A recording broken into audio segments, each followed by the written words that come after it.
여러분, 오늘은 대강절 3주차 크리스마스의 사람들 세 번째 시간입니다.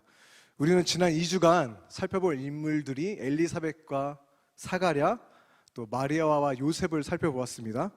여러분, 이들은 세례 요한과 예수님을 잉태한 너무나 중요한 역할을 한 그런 사람들이었죠. 근데 오늘은 좀 의외의 인물을 우리가 살펴볼 거예요. 모든 이야기에는 여러분 악역이 등장하기 마련인데 크리스마스 이야기에도 악역은 어김없이 등장을 하죠. 그게 누구냐면 거의 크리스마스의 빌런이라고 할 수 있는 헤롯 왕입니다. 여러분, 역사에 따르면 헤롯 왕은 정말로 유별나게 포악하고 잔인한 통치자였습니다. 어느 정도까지였냐면 내 권력을 지키기 위해서라면 주위 사람들 다 죽이고 가족까지 죽여버리는 그런 왕이 바로 헤롯이었습니다. 그래서 이 정도면 거의 빌런이죠. 크리스마스 빌런이라도 해도 손색이 없을 만큼 폭군, 그가 헤롯이었습니다. 그런데 여러분, 이 헤롯의 이야기는 오늘 우리가 읽은 마태복음에서만 나오고 있어요. 왜 마태는 이 극악무도한 이 왕의 이야기를 왜 성경에 포함시켰을까? 그것은 바로 헤롯이라는 인물을 통해, 탐탁지 않지만 그 악한 인물을 통해서 우리에게 무언가 메시지를 주기 위함일 것입니다. 그렇다면 어떠한 메시지가 우리 가운데 주어지는지를 한번 살펴보도록 할 거예요. 여러분, 우리는 크리스마스를 생각하면 캐롤 떠오르고 또 뭐가 떠오릅니까? 연말 분위기, 좀 설레고, 그리고 그렇죠? 여러 가지 아름다운 그런 크리스마스 장식, 또 구유에 나신 평온한 아기의 모습, 여러 가지 오르골 소리, 낭만을 우리는 떠올리게 됩니다. 크리스마스가 그래서 설레는 거잖아요. 하지만 오늘 우리가 읽은 본문의 분위기는 사뭇 그와 달라요. 전혀 그렇지 않고요. 캐롤이 BGM으로 깔기에는 너무나 심각하고 너무나 위험한 상황이 펼쳐지고 있다는 것이죠. 2장 1절은 말하고 있어요. 헤롯 왕 때에 예수께서 유대 베들레헴에서 나셨다. 여러분, 시작부터가 심상치 않습니다. 악독한 헤롯 왕이 다스리고 있을 때에 예수님은 태어나셨다는 거예요. 그런데 엎친 데 덮친 격으로 더 긴장이 증폭되는 장면이 나오는데, 동방으로부터 오는 박사들, 동방 박사 우리가 알고 있죠. 그래서 예루살렘에 왔는데 헤롯 왕에게 찾아가서 이런 말을 해요. 2절이죠. 유대인으로 왕으로 나신 이가 어디 계시냐? 우리가 동방에서 그의 별을 보고 그에게 경배하러 왔노라 말합니다. 여러분, 지금 이 상황이 어떤 상황인지 이해가 가세요? 지금 유대 통치자, 그쵸? 악독한 통치자가 시퍼렇게 살아있는데 그 앞에서 유대인의 왕으로 나신 이가 어디 계시냐라고 묻고 있는 거예요. 게다가 헤롯은 이야기했죠? 권력을 지키기 위해서라면 자신의 아내까지도 죽였던 그런 사람이었거든요. 근데 그 앞에서 동방에서 왔기 때문에 눈치가 없었겠죠? 그죠? 순수한 건지 헤롯이 깜짝 놀랄 질문을 하고 있는 겁니다. 왕이 어디 계시냐? 왕이 그 앞에서. 그래서 3절을 보게 되니까 헤롯 왕과 온 예루살렘이 듣고 소동했다라고 말하고 있습니다. 난리가 난 겁니다. 여러분, 근데 이 말을 듣고 그렇구나 하고 가만히 있을 헤롯이 아니죠. 그래서 헤롯은요, 학자들을 통해서 이게 도대체 무슨 일이야? 알아봤는데 메시아가 베들레헴에서 날 것이다라는 예언을 찾게 돼요. 그렇구나. 그리고 동방 박사들에게 가서 이렇게 말합니다. 8절인데 베들레헴으로 보내며 이르되 가서 아기에 대하여 자세히 알아보고 찾거든 내게 구하여 나도 가서 그에게 경배하게 하라 말합니다. 메시아를 찾거든 나에게도 좀 알려달라는 거예요. 왜냐하면 나도 경배하기 위함이다 라고 말을 하죠. 하지만 여러분, 우리는 알죠? 헤롯의 시커먼 속내는 그쵸, 숨길 수 없습니다. 정반대였어요. 내 왕자를 위협해? 없애버리겠어. 그 마음으로 지금 동방 박사를 속이고 있는 거예요. 이를 알 리가 없는 동방 박사들은 예수님을 만나게 되고요. 다행히도 그날 밤에 하나님의 경고를 꿈으로 받게 돼요. 동방 박사들이. 그래서 이 사실을 헤롯에게 말하지 말고 고국으로 바로 돌아가라는 경고였습니다. 그래서 너무나 다행히도 동방 박사들은요, 그냥 다른 길로 귀국을 하게 됩니다. 하지만 헤롯은 여기서 멈추지 않습니다. 이 소식을 듣고 너무 화가 나서 잔인한 일을 저지르는데 어떻게든 자신의 왕자를 지키기 위해서 베들레헴에 사는 2살 이하의 아기 모두를 다 죽여버립니다. 다 죽여버려요. 당시 베들레헴 인구로 보아서 죽임당한 아기는 한 20명, 30명 정도라고 합니다. 20명, 30명이 하루아침에 부모가 보는 앞에서 싸그리 다 죽임을 당한 것입니다. 여러분, 다행히도 예수님은 그 어려운 상황에서도 요셉의 꿈을 통해서 헤롯이 지금 예수님을 죽이려 한다는 사실을 미리 알게 됐어요. 그래서 마리아와 함께 예수님을 데리고 요셉은 애굽으로 피신을 하게 돼요. 다행히 그 위험은 피하게 됐습니다. 그런데 여러분, 애굽이 지금 어떤 나라죠? 이집트입니다. 오늘의 이집트인데 그 중에 알렉산드리아라는 도시가 있었는데 그 도시가 어떤 도시냐면 유대의 이민사회가 있었던 도시였어요. 학자들에 의하면 헤롯에 대항하던 사람들이 모여서 사는 도시가 바로 이 알렉산드리아라는 도시였다고 합니다. 예수님의 가족도 아마 이곳으로 피했던 것으로 학자들은 보고 있어요. 요즘 전쟁 때문에 난민들이 발생했다, 그런 소식들 우리가 종종 듣잖아요. 여러분, 예수님도 지금 보세요. 조국에서 쫓겨나 난민 생활을 하셨던 것입니다. 그러다가 헤롯이 죽었고 요셉은 가족을 데리고 다시 돌아와서 나사렛이라는 정착을 하게 됩니다. 그곳에. 이것이 2장 전체 이야기인데요. 여러분, 이 2장의 장면이 어떻게 다가오십니까? 예수님의 탄생은 전혀 캐롤이 울려 퍼지는 낭만적인 상황이 아니었어요. 혼란과 긴장, 폭력과 살인이 난무하는 공포가 가득한 상황에서 예수님은 태어나셨다라는 것이죠. 그분은 걸음마도 배우기 전에 그냥 목에 현상금이 걸린 난민이었다는 것입니다. 그것이 크리스마스가 우리에게 말해주는 바입니다. 그렇다면 마태가 헤롯을 통해서 우리에게 주고자 하는 메시지는 무엇일까? 헤롯은 나쁜 놈이다, 그러지 말자, 간단하게 우리가 생각을 할 수 있습니다. 왜냐하면 우리는 이 이야기를 읽으면서 어떻습니까? 헤롯에게 공감이 갑니까? 아니죠. 우리는 선과 악의 대립으로 이 이야기를 봐요. 그래서 빌런과 영웅의 대립처럼 이 이야기를 바라봅니다. 권력을 가진 헤롯과 가난하고 난민이셨던 예수님. 여러분, 이 구도는 우리에게 너무나 익숙한 구도의 관계입니다. 대부분 세상의 악에 대해서 말할 때 어떻게 우리가 이야기를 합니까? 부패한 상류층, 권력층 때문에 지금 세상이 이런 거야 라고 말을 하죠. 그래서 우리가 영화를 보게 돼도 압제받는 빈민층과 소수 집단이 영웅으로 나오는 경우가 굉장히 많아요. 보통 그런 내러티브가 굉장히 많습니다. 성경의 큰 주제 가운데 하나도요 마찬가지입니다. 하나님께서는 가난한 자들을 압제하는 자들을 대적하신다, 이게 주제예요. 그래서 우리는 이 이야기를 읽으면서 어떻게 반응을 하냐면 헤롯은 악이야, 그러면서 압제받는 자들의 편에 서게 됩니다. 여러분, 그 누구도 빌런 편에 서고 싶지는 않잖아요. 그런데 여러분, 성경의 더 큰 전체적인 그림 안에서 이 마태복음 2장을 바라보면 이게 반전인데, 예레미야 17장 9절은 우리에게 이렇게 말을 하고 있습니다. 우리 함께 읽을까요? 화면을 보시고 시작. 만물보다 거짓되고 심히 부패한 것은 뭡니까? 마음이라. 헤롯입니까? 마음이라. 어떤 악한 사람들입니까? 모든 이들의 마음이라. 성경에 의하면 세상의 악은 모든 인간의 마음이다, 저와 여러분들의 마음이다라고 말하고 있습니다. 이 사실이 우리에게 말해주는 바는 바로 우리가 헤롯일 수 있다는 겁니다. 여러분, 헤롯을 보세요. 헤롯은 어떻게든 내 왕좌를 지켜내려고 발악을 하죠. 그런데 다른 사람이 나타나서 내가 왕이다라고 말했으니까 어떻게 되는 겁니까? 둘 중 하나는 물러나라는 겁니다. 왕이 어디 계시냐? 그렇죠? 너 물러나, 그 말과 같은 거예요. 여러분, 좀 지난 드라마이긴 하지만 킹덤 보게 되면 권력의 눈이 먼 해원 도시 가문과 세자인 창과 대립을 하잖아요. 걸려가지고 투쟁을 하잖아요. 왜냐하면 왕의 자리에는 단 한 사람만 오를 수 있기 때문에 이 피비린내 나는 권력 투쟁을 하는 겁니다.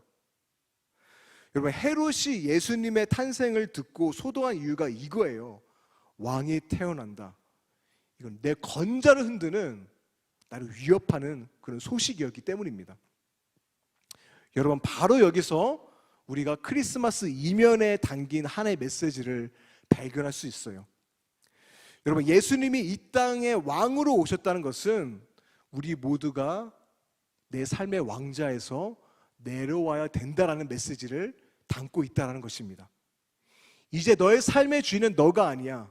왕은 너가 아니야. 너 자신이 아니야. 너가 너의 삶을 다스린 것이 아니라 너는 그 자리에서 내려와. 내가 왕이야. 나를 왕으로 받아들여. 그 메시지라는 것입니다. 누가복음 14장 26절에서 예수님은 이렇게 말씀하셨어요. 무릇 내게 오는 자가 자기 부모와 처자와 형제와 자매와 더욱이 자기 목숨까지 미워하지 아니하면 능히 내 제자가 되지 못한다. 그저 예수님을 따르겠습니다라는 그 정도가 아니라 어떻게 하십니까? 문자 그대로 가족을 미워하는 말씀이 아니에요. 최고의 충성과 오직 한 분, 그분께 바치라는 부르심이 바로 예수님의 부르심이라는 것입니다. 근데 여러분, 이런 부르심을 받으면 어때요?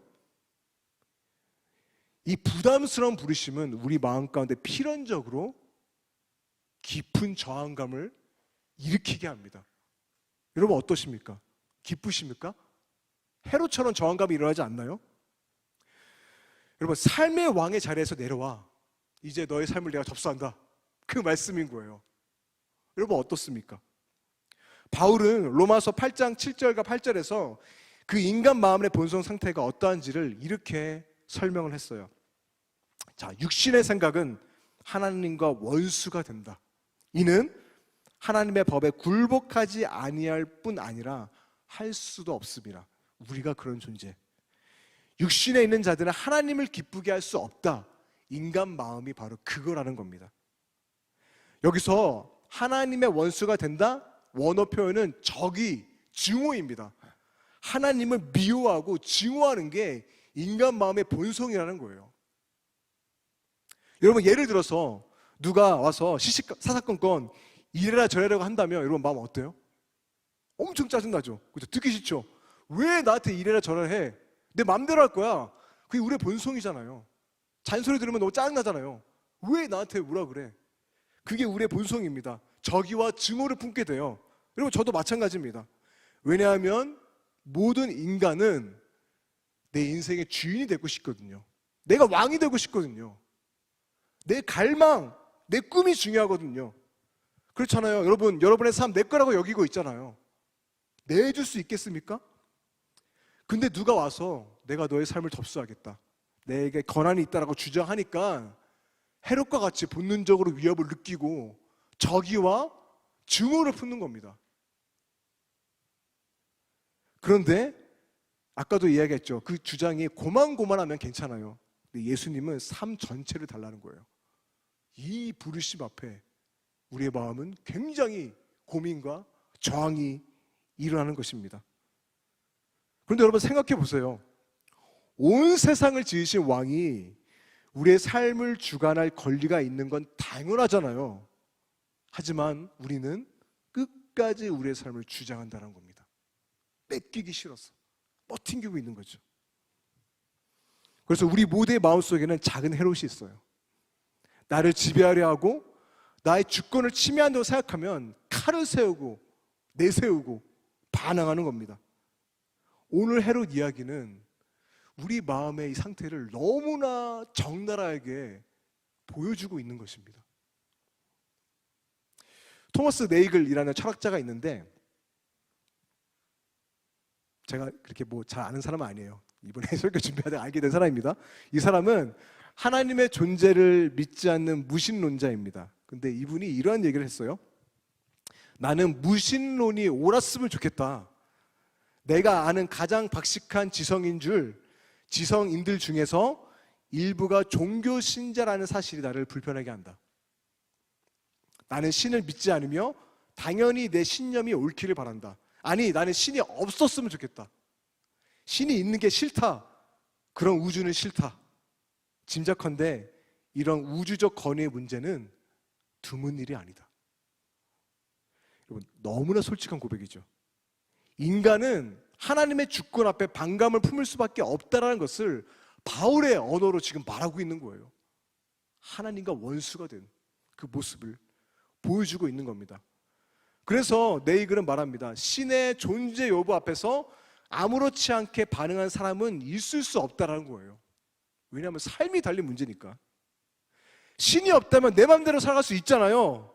근데 신이 진짜로 있다면 어떻게 해야 됩니까? 우주적 권위를 가진 분이 우리의 삶을 주장할 권리가 있다는 거예요. 그리고 내 마음대로 살아가는 게 아니라 그분을 위해서 살아가야 된다는 것입니다. 여러분, 이 소식이 어떻게 들리십니까? 따라서 오늘 왕이 어디 계시냐라는 이 질문은 인간의 마음을, 저와 여러분의 마음을 가장 소동하게 만드는 그런 질문이다라는 거예요. 여러분, 여러분의 왕은 지금 어디에 계세요? 여러분의 삶의 주인은 지금 어디에 계십니까? 하나님의 아들이 마국간에서 태어나셨다는 크리스마스의 메시지는 너 자신의 삶을 주관할 권리를 버리고 나를 왕으로 받아들이라라는 그러한 말씀이 우리에게 요구되고 있는 것입니다. 이게 크리스마스의 진정한 의미라는 거예요. 그런데 여러분, 이렇게 생각하는 분 있을 것 같아요. 나 예수님 믿는데 나 이미 구원 받았어. 나는 해당 사양이 안 돼. 맞습니다. 여러분, 구원 받았어요. 예수님 믿어요. 우리는 하나님과 원수된 자들이 아니라 예수님을 믿음으로써 구원받는 자녀가 됐습니다. 화목하게 됐어요. 하지만 여전히 우리 마음 깊숙한 곳에는 헤롯이 살아있다는 것을 여러분 잊지 말아야 됩니다. 내가 왕이 되려는 마음, 내 삶을 주장하고 싶은 마음, 내가 내 삶을 결정하고 싶은 마음, 다스리고 싶은 마음, 여러분 어떻습니까? 여전히 있잖아요. 여러분 마음 가운데 헤롯은 살아있잖아요. 여러분, 지난주에 40일 묵상훈련 1, 2치가 드디어 끝났습니다.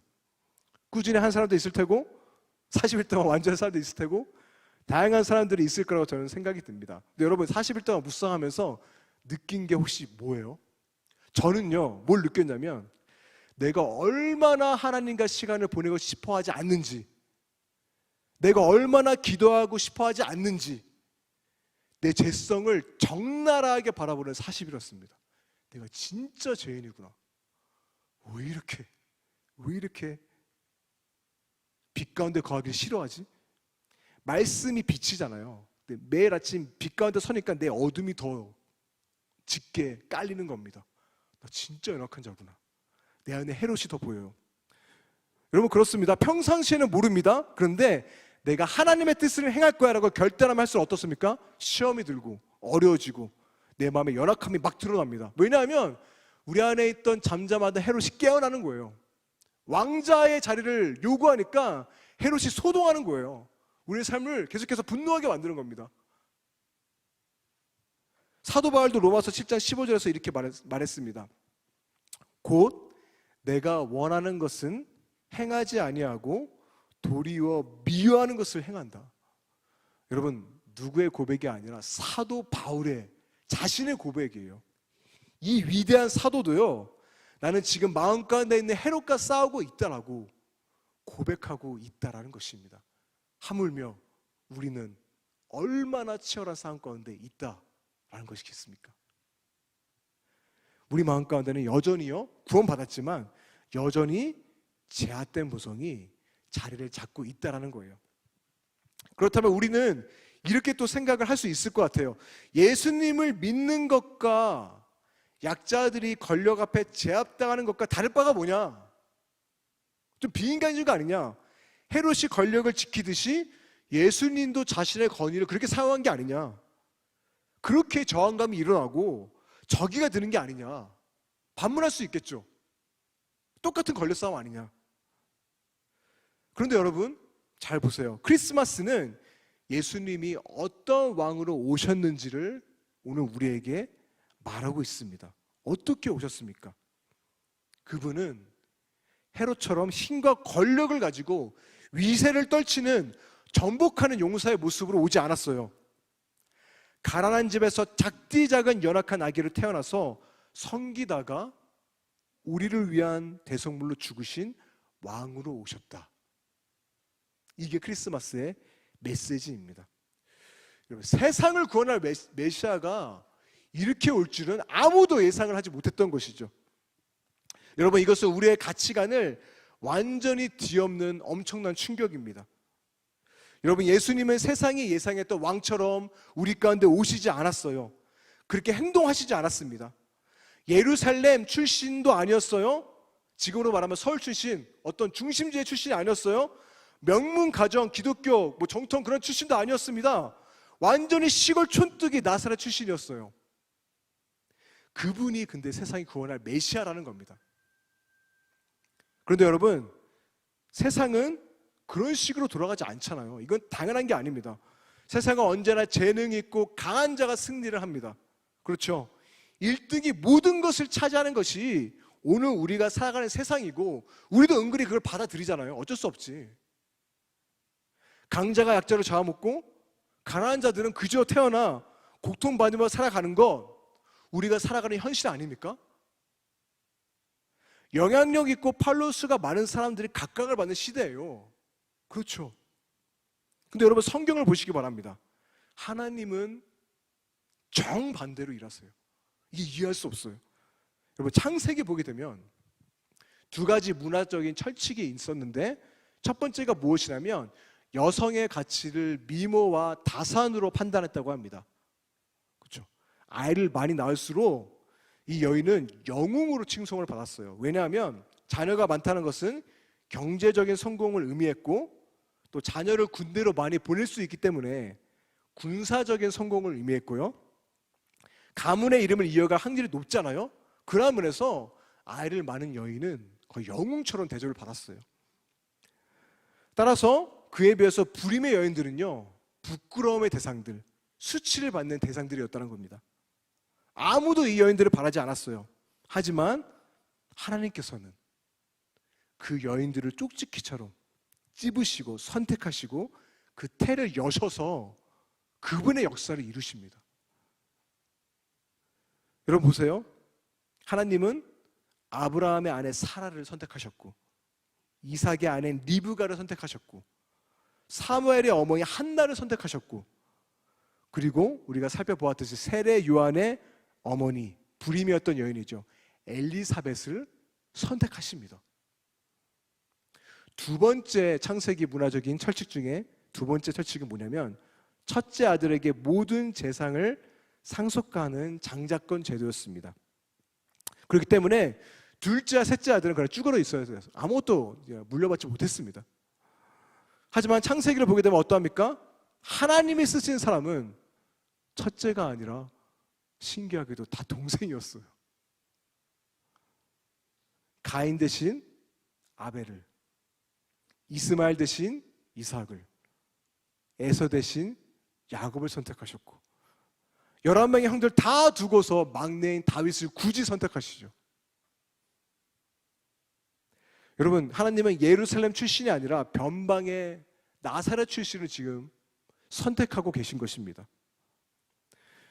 여러분, 민족을 선택하실 때도 마찬가지였어요. 그 당시에 강대국은 애굽, 아수르, 바벨론, 그렇죠? 이런 민족을 선택하셔야지 약소국이자 소수 민족인 이스라엘을 굳이 선택하셔서 자신의 역사를 이루십니다. 여러분, 이게 우리가 믿는 하나님이에요. 이해할 수 없죠? 우주적인 권위와 절대적인 파워를 가진 분이 이렇게 일한다는 것은 우리가 이해를 할 수 없는 거예요. 하지만 그 모든 것 중에 최고의 악권은 무엇입니까? 바로 예수님을 통한 구원의 방법입니다. 여러분, 우리에게 이 진리를 우리가 좀 낯설게 바라봤으면 좋겠어요.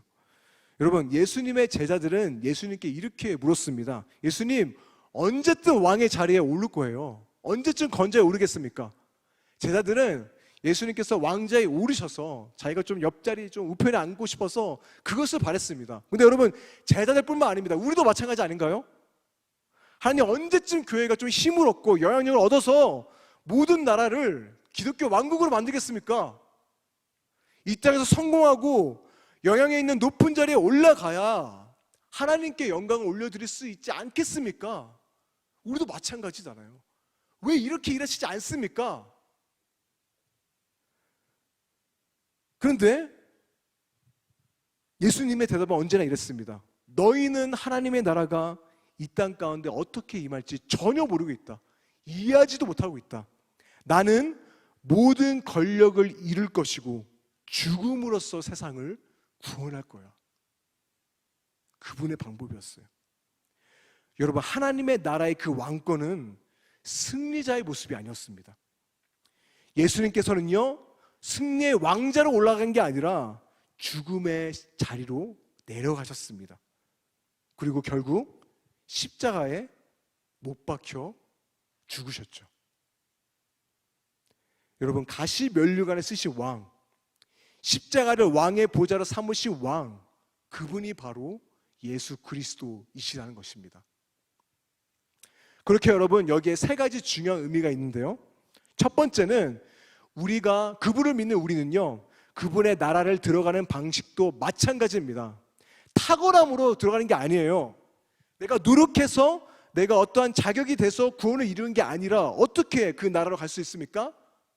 연약하고 깨어진 죄인의 모습으로 회개해서 구원을 얻는 것입니다. 첫 번째고요. 두 번째는 우리가 이 땅에서 하나님의 나라를 이루기 위한 방식도 마찬가지입니다. 깃발 들고 승리하는 모습이 아니에요.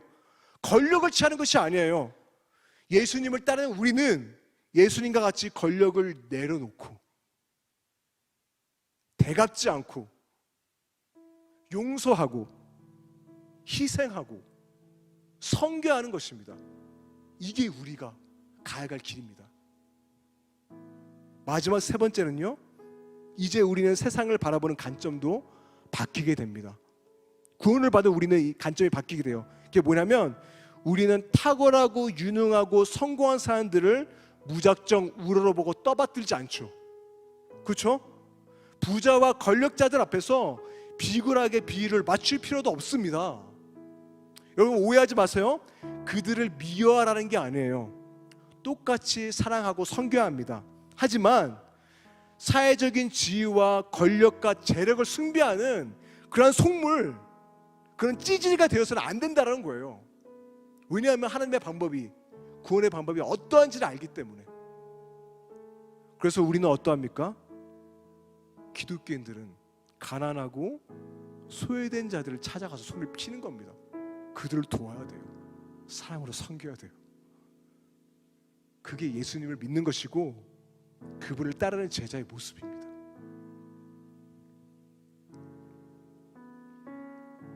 주님의 교회 되신 여러분, 왕이 어디 계시나라는 이 소동하며 헤롯처럼 움켜쥐며 내 삶의 왕제를 지키려는 우리에게 예수님께서는 말씀하시죠.